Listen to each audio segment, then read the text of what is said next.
This is the DSL800. It's an 18V cordless drywall sander from Makita. This sander's got a 255mm pad with a brushless motor located in the head, giving it a direct drive to the sanding surface.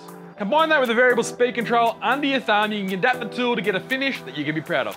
And with the constant speed control, no matter what pressure you place on that head while sanding, it won't bog down. That head pivots and rotates beautifully to suit the surface you're sanding. You don't have to move yourself to get the tool in the right position. Telescopic shaft means you can extend it up to increase your reach and compact it down for storage and transport. There's a removable piece in the pad guard. With those rollers, you can get it in nice and tight to a corner.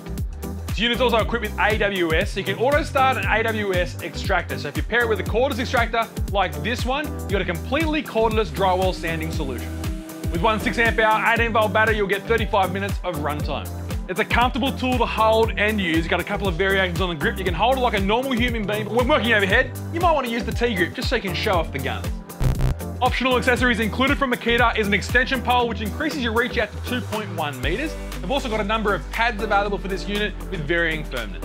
If you've got any questions at all about this 18V cordless drywall sander from Makita, hit me up in that comment section below. And until next time, I'm Tim and you're watching City Tools TV.